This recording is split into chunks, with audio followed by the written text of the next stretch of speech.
आज हम लोगों की बहुत ही बेहतरीन टॉपिक है और उससे पहले एक छोटी सी टॉपिक को कवर कर लेते हैं। बहुत छोटी सी टॉपिक है, वो सब रिपीट होता आ रहा है ना, इलेक्ट्रिक फील्ड से, इलेक्ट्रिक फोर्स से।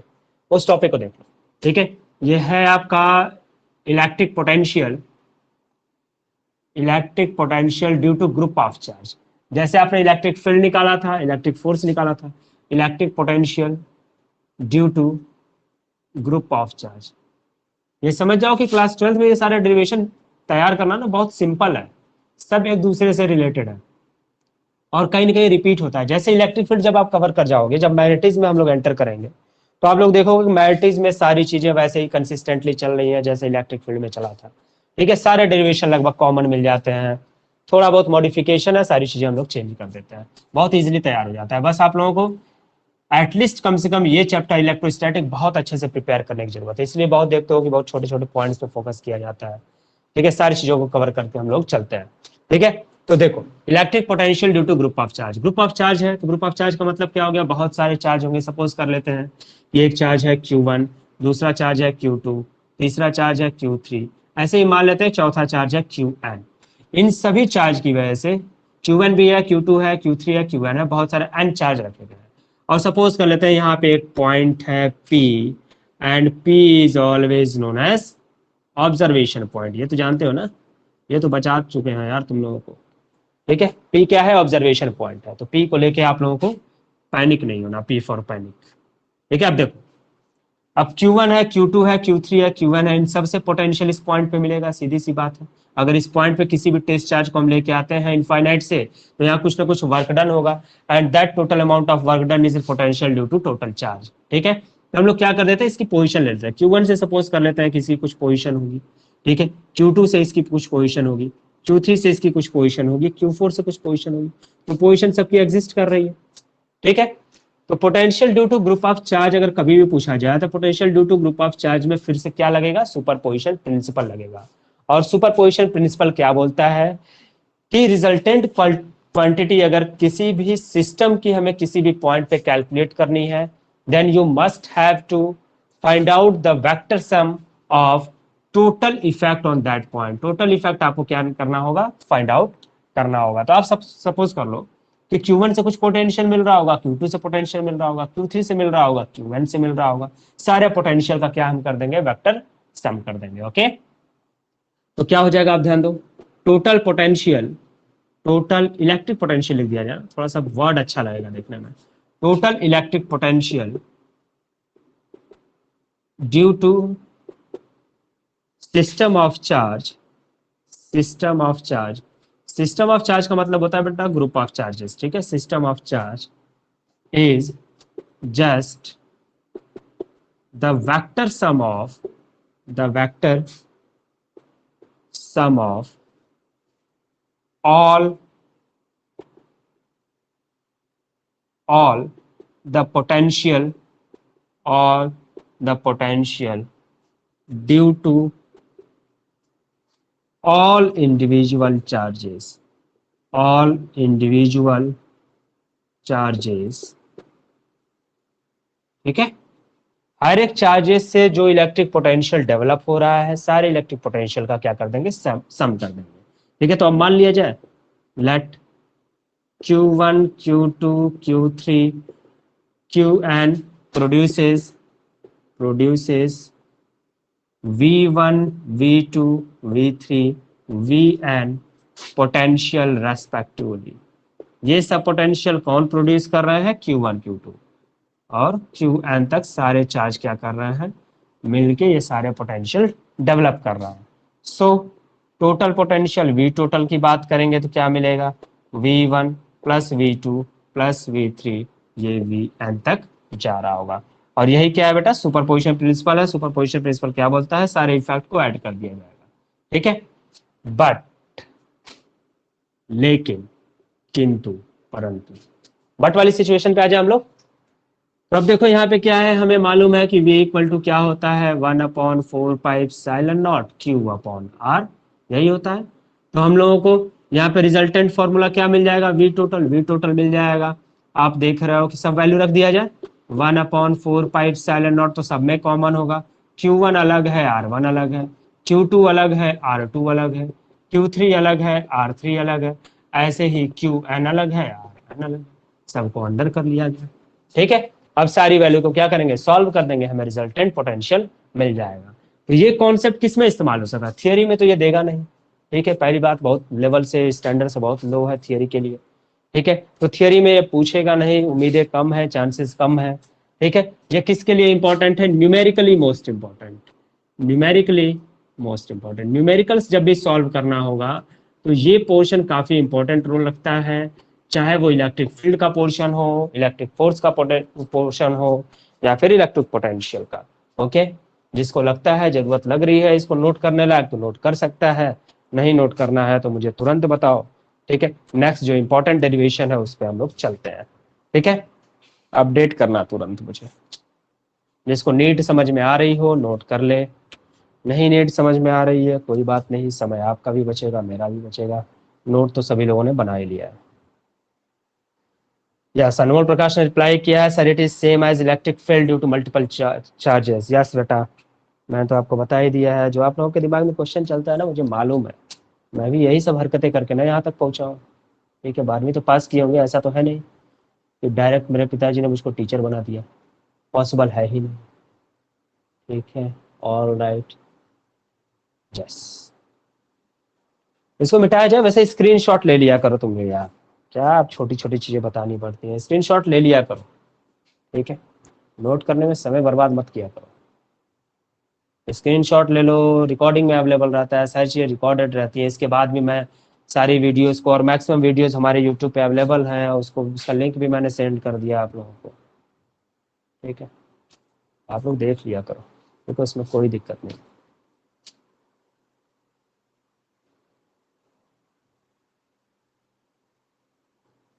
ओके, ऑल राइट, चला जाए नेक्स्ट पोर्शन में। थोड़ा सा लंबा डेरिवेशन है लेकिन इंपॉर्टेंट डेरिवेशन है, वो भी इलेक्ट्रिक फील्ड की तरह ही है। जैसे आपने electric field intensity due to electric dipole निकाला था, यहाँ पे हम लोग electric potential due to electric dipole निकालेंगे, लेकिन तरीका थोड़ा सा हम लोग बदलेंगे, निकालेंगे वही दोनों चीज। ठीक है, एक निकालेंगे हम लोग एक्सियल लाइन पे, एक निकालेंगे इक्वेटोरियल पे, लेकिन तरीका थोड़ा सा डिफरेंट करेंगे। वो डिफरेंट इसलिए करेंगे कि सिर्फ ये एक कन्वेंशन है। ठीक है, एनसीईआरटी फॉलो करता है इस तरीके को, इसलिए हम लोग इस तरीके को फॉलो करेंगे। लेकिन आप टेंशन मत लो, जिस तरीके से एनसीईआरटी में सॉल्व किया गया उसको इतना सिंपल सिंपल करके आप लोगों को बताएंगे कि वो चीजें समझ में आ जाएंगी। ठीक है, क्योंकि उसमें बाइनोमियल थ्योरम लगा हुआ है, एक्सपेंशन लगा हुआ है, सारी चीजें ये तामझाम हम हटा देंगे। ठीक है, बहुत सिंपल तरीके से बताएंगे, टेंशन मत। ठीक है, मिटा दिया जाए, हेडिंग लगाई जाए, तो हेडिंग लिख लीजिए आप, electric potential due to electric dipole, और उस पर मार्किंग कर लीजिए मोस्ट इंपॉर्टेंट, क्योंकि ये डेरिवेशन बहुत इंपॉर्टेंट है। ठीक है, ये डेरिवेशन आप समझ जाइए कि इलेक्ट्रिक फील्ड में जो डेरिवेशन आपने किया था उससे कहीं ज्यादा इंपॉर्टेंट रोल रखता है, क्योंकि इलेक्ट्रिक पोटेंशियल में लिमिटेड टॉपिक है, और इस लिमिटेड टॉपिक में यही एक टॉपिक है जो आपके मार्क्स को लिमिट में कर सकती है, रोक सकती है। ठीक है, तो इसलिए बहुत इंपॉर्टेंट टॉपिक है। तो चलो हेडिंग लगा लो, हेडिंग है क्या, electric potential due to electric dipole. थोड़ा सा ऊपर लिखते हैं ना, थोड़ा स्पेस लगाइए derivation, electric potential due to electric dipole. Frame में है, फ्रेम से बाहर तो नहीं जा रहा है, electric potential due to electric dipole. ठीक है, टॉपिक क्या है, electric potential due to electric dipole. अब देखो, जब भी हम लोग डेरिवेशन करते हैं, फिजिक्स हमसे ये बोलता है कि खूब एक बढ़िया सा खूबसूरत सा डायग्राम बना लो। ठीक है, तो डायग्राम हम लोग बना ले। अब डायग्राम पे ध्यान देना, हम लोग क्या कर रहे हैं कि एक हम लोगों ने ये एक लीनियर लाइन ले ली। ठीक है, ये ले लिया। अब इस पे क्या है कि एक डाइपोल हम लोग ले लेते हैं। ठीक है, एक डाइपोल हम लोग ले लेते हैं,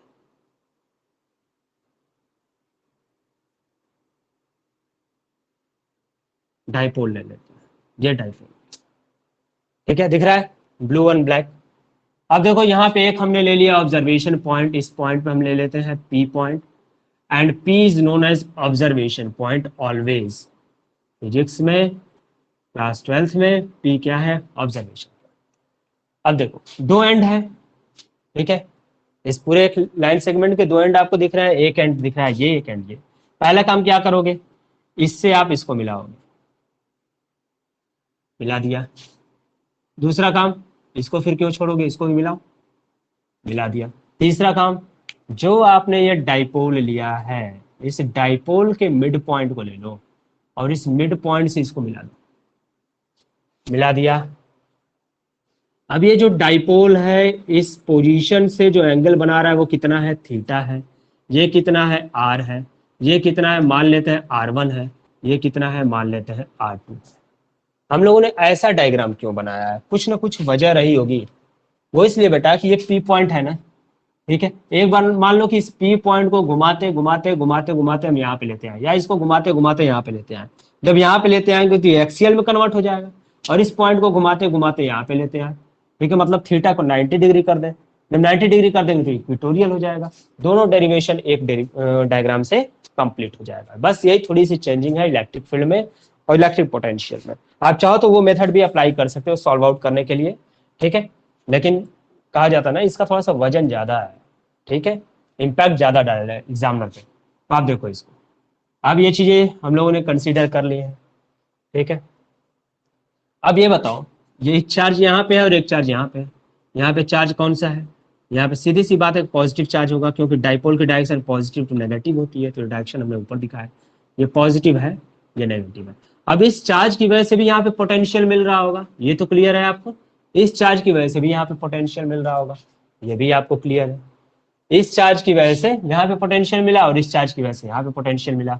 ये डाइपोल है, तो डाइपोल की कंप्लीट डिस्टेंस यहाँ पे क्या होगी, यहाँ पे डिस्टेंस हम लेते हैं 2a। अब r नहीं मान रहा है, r क्यों नहीं मान रहे, क्योंकि r हमने मान लिया है, सपोज कर लिया है। अब इसको लेते हैं 2a। जब ये कंप्लीट 2a लेंगे तो इतनी डिस्टेंस कितनी होगी, थोड़ा सा इधर से ये हम मिटाएंगे बेटा, थोड़ा सा डायग्राम अभी रुक जाओ रुक जाओ, ये 2a बस ऐसे ही लिख लो। ये कितना है, 2a का डिस्टेंस है, यहाँ पे लिख लेते हैं। ये कितना है, 2a का डिस्टेंस है, ठीक है। अब ध्यान दो, थोड़ा सा एक कंस्ट्रक्शन है। अगर मान लो, अब यहाँ देखने पे क्या लग रहा है कि R1 जो है वो R से बड़ा होगा, R2 जो है R से छोटा होगा। तो हमें क्या करना है, ना R1 मालूम है ना R2 मालूम है, लेकिन इस R के बारे में हम लोग जानते हैं। तो हम लोग इस वैल्यू को और इस वैल्यू को R के टर्म में रिप्रेजेंट करेंगे। अब देखो कैसे करेंगे, ठीक है। इस R को इस R1 के इक्वल करना है, तो सीधी सी बात है कि इस लाइन सेगमेंट को इधर बढ़ाना होगा और इस पर से परपेंडिकुलर ड्रॉ करना होगा। इस लाइन सेगमेंट को पीछे बढ़ाना होगा, परपेंडिकुलर ड्रॉ करना होगा। ये क्लियर है, ठीक है। और इस R2 को इस R के बराबर अगर करना है तो इस पर से इस पर परपेंडिकुलर ड्रॉ करना होगा। इतना तो सबको समझ में आ रहा होगा जहां तक हम समझ रहे हैं, ठीक है, क्योंकि कुछ ना कुछ तो पढ़ के ही 12 में आए हो। अब देखो, ये आधा डिस्टेंस यहाँ तक, ये O पॉइंट अगर है, ये आधा डिस्टेंस A है, ये भी डिस्टेंस A है। जब ये थीटा है तो सीधी सी बात हो गई, ये थीटा हो गया। जब ये थीटा हो गया तो ये टर्म क्या मिलेगा बेटा, थीटा से लगा हुआ कंपोनेंट क्या होता है, कॉस वाला होता है।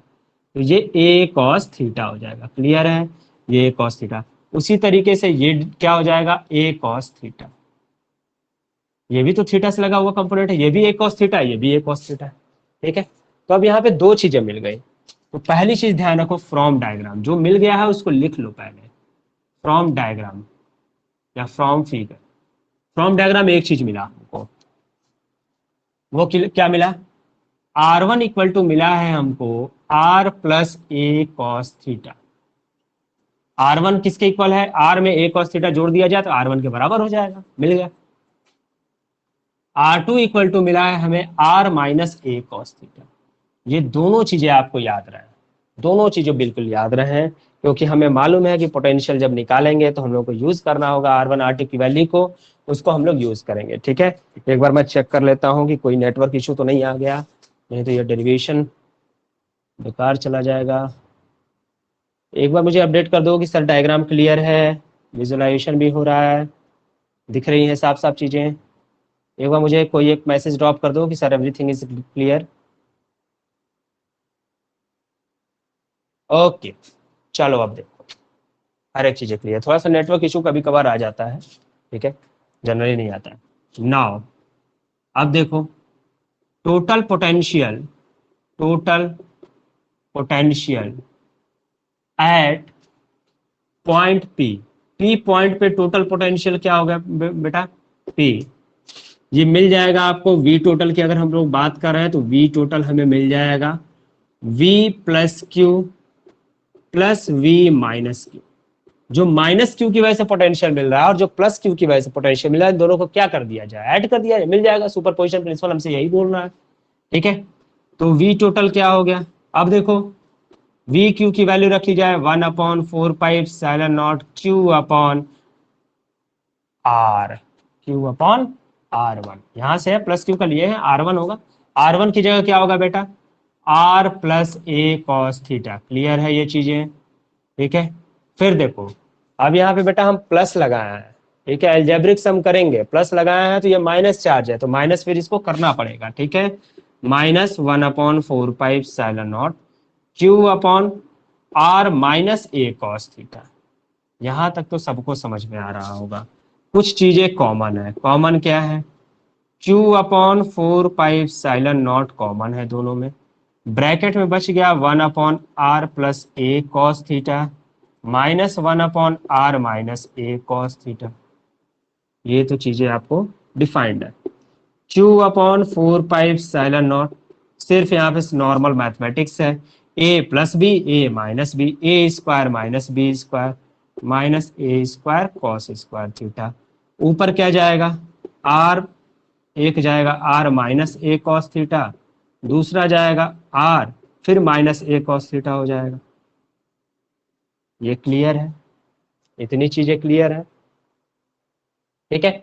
r से r देख रहे हो कट रहा है, कट गया, ठीक है। नीचे देखो क्या बचा, Q/4πε0, ठीक है। अब देख लो माइनस ए कॉस थीटा और माइनस ए कॉस थीटा मिलके क्या हो जाएगा, -2a कॉस थीटा मिल जाएगा, -2a कॉस थीटा, ठीक है। और नीचे क्या हो गया, r स्क्वायर माइनस ए स्क्वायर कॉस स्क्वायर थीटा, ठीक है। क्लियर है सभी को, सभी को क्लियर है ना, कोई दिक्कत। अब देखो Q इंटू 2a क्या होता है, डाइपोल मोमेंट, P आ गया और ऊपर क्या हो गया, कॉस थीटा हो गया, ये माइनस साइन है, minus P cos theta upon 4πε0 r square minus ए स्क्वायर कॉस स्क्वायर थीटा। ये तो सबको क्लियर है, ठीक है। अब देखो एक मॉडिफिकेशन, अब कुछ मान लेते हैं, ठीक है। मानने का काम कहाँ पे करें, यहीं पे कर लें, यहाँ पे कर लेते हैं ना, ठीक है। इफ, ध्यान देना, if r is very very greater than a, अगर इस r की वैल्यू a से बड़ी हो तो सीधी सी बात है कि a को हमने नेग्लेक्ट करना पड़ेगा। सो यहाँ नेग्लेक्ट वगलेक्ट नहीं लिख रहा है, सब चीजें बताई जा चुकी हैं। तो सो यहाँ पे vt इक्वल टू क्या मिल जाएगा, minus P cos theta upon 4πε0 r square, r square. तो आपको टोटल पोटेंशियल कितना मिल गया, minus P cos theta upon 4πε0 r square. इस माइनस प्लस साइन से आपको परेशान नहीं होना है। माइनस क्यों लगा हुआ है, क्योंकि वहां पे चार्ज क्या था, नेगेटिव था, ठीक है। डिस्टेंस आपको मालूम है छोटी है तो पोटेंशियल इससे बड़ा होगा, ये बड़ा होगा, और ये क्यू से पोटेंशियल छोटा होगा, तो हम लोग छोटे में से बड़े को घटाए हैं, इसलिए साइन आपका क्या आया है, नेगेटिव आया है। तो इससे कोई दिक्कत नहीं है, ठीक है। तो आपको फॉर्मूला क्या मिल गया, ये, ठीक है। इसको अब देखो, अब ध्यान दो, अब सिचुएशन यहाँ पे हम बना रहे हैं। सिचुएशन क्या बना रहे हैं, केस फर्स्ट। केस फर्स्ट क्या है, ऑन एक्सियल, एक्सियल लाइन पे ध्यान देना, ठीक है। एक्सियल लाइन पे जा रहा है ना, एक्सियल लाइन पे जाने का मतलब क्या है, ये देखो इस पॉइंट को धीरे धीरे, जैसे मान लो कैसे है, देखो ये टर्म ये है आपका ये, और ऐसे ये आर है, इन दोनों के बीच का एंगल कितना है, थीटा है, यही एंगल क्या है, थीटा है। अब इस पॉइंट को यहां पे अगर लाना होगा तो इसको ऐसे ऐसे घुमाते घुमाते यहाँ पे हम लेके आएंगे इस पॉइंट पे, तो एंगल हमने कितना कर दिया, एंगल यहां से यहां गए, यहां से यहां गए, कैसे हो गया, 0 हो गया, हो गया। अगर मान लो इसको घुमाते घुमाते घुमाते घुमाते इधर लेके आए तो एंगल कितना हो गया, 180 डिग्री। तो 0 और 180 डिग्री हम यहाँ पे जैसे ही पुट करेंगे, ठीक, ऑन एक्सियल की बात करें तो थीटा इक्वल टू क्या मिल गया, 0 डिग्री मिल गया। 0 डिग्री पुट करके सॉल्व कर देते हैं, तो V2 टोटल इक्वल टू क्या मिल गया, पी अपॉन कॉस जीरो की वैल्यू 1 होती है, कोई फर्क नहीं पड़ना है। 4 pi epsilon naught R square first term, ठीक। सेकंड इक्विटोरियल की बात करते हैं, बड़ा इंटरेस्टिंग केस है, ठीक है। Case two on equatorial. Equatorial की बात करेंगे तो थीटा इक्वल टू क्या हो गया बेटा, 90 डिग्री होगा कि नहीं होगा। इसको इस पॉइंट को इसके बीचों बीच लेके आएंगे तो ये थीटा क्या हो जाएगा, 90 हो जाएगा।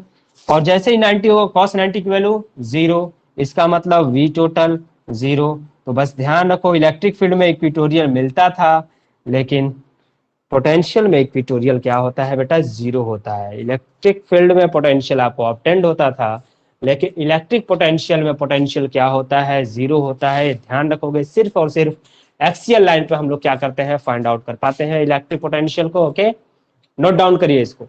आई होप कि इसको नोट किया होगा, लेकिन बहुत दूसरे तरीके से नोट किया होगा, ये आप तरीका नोट कर लीजिए। नीचे की चीजें कुछ कटी हुई है, उसको मैं बस सही कर देता हूँ। आई थिंक अब सही है, हर एक चीजें फ्रेम के अंदर है, चीजें साफ साफ दिखाई दे रही है, कोई परेशानी नहीं है। इसको नोट डाउन करो।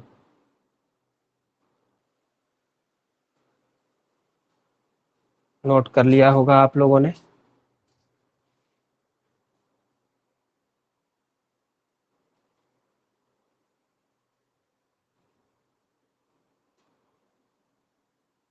चलो स्क्रीनशॉट ले लो फटाफट।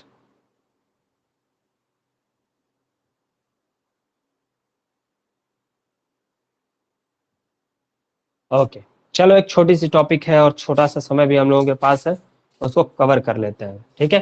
मिटा रहे हैं इसको, स्क्रीनशॉट ले लेना, जो लोग नोट नहीं किए और रिकॉर्डिंग में भी अवेलेबल होगा उसे नोट कर लेना।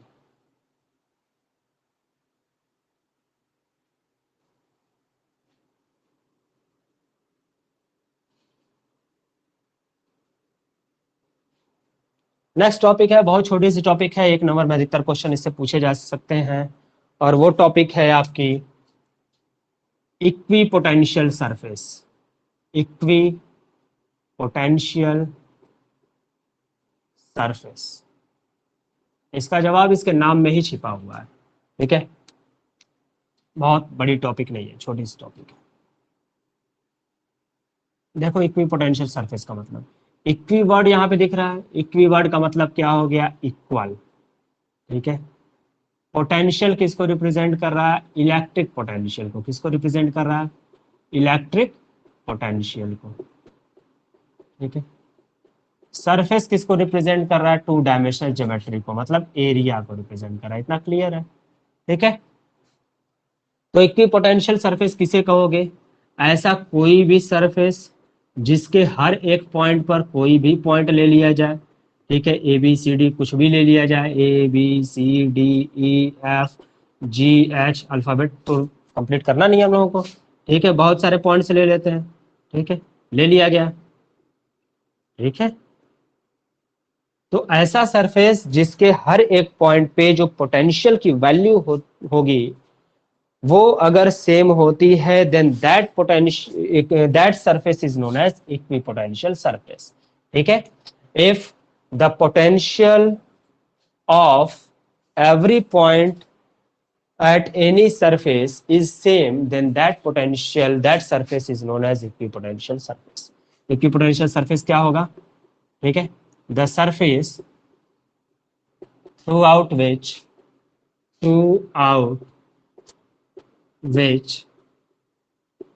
potential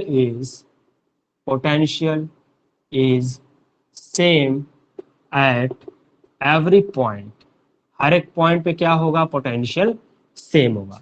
क्लियर है ये चीजें, ठीक है। इसका मतलब क्या है कि अगर ए पे पोटेंशियल है, इसका मतलब क्या हो गया, वी ए पे जो पोटेंशियल होगा वी बी के इक्वल होगा, वी बी पे जो होगा V C V D V E सब ऐसे ही इक्वल होगा, वी एन एन पॉइंट तक ले लिए, सब क्या होगा, सेम होगा। तब यहां से एक क्वेश्चन आता है, then what do you think about electric potential difference. तो आप इलेक्ट्रिक पोटेंशियल डिफरेंस के बारे में क्या सोचते हो, अगर इलेक्ट्रिक पोटेंशियल 0 हो गया तो इलेक्ट्रिक पोटेंशियल डिफरेंस के बारे में आप क्या सोच रहे हो। तो आप बताओ कि जब यहाँ पे इलेक्ट्रिक पोटेंशियल सेम है, यहाँ पे सेम है, दोनों के बीच का डिफरेंस 0, यहाँ पे सेम है, यहाँ पे सेम है, दोनों के बीच का डिफरेंस 0। यहाँ पे सेम है, यहाँ पे सेम है, दोनों के बीच का डिफरेंस 0। तो पोटेंशियल डिफरेंस क्या मिलेगा इक्विपोटेंशियल सरफेस पे? 0। ये पॉइंट आप ध्यान रखोगे। वो क्या है? Potential difference, potential difference, difference at equipotential surface, at equipotential surface is always 0। वो क्या होता है? 0 होता है। इसका मतलब क्या हो गया? That is work done. अब पोटेंशियल क्या था बेटा? वर्क डन था ना, पोटेंशियल जो आप निकाल रहे थे, work done along equipotential surface, equipotential surface is 0। Work done क्या होगा? 0 होगा। तो ये पॉइंट काफी इंपॉर्टेंट है। First potential difference 0, second work done 0।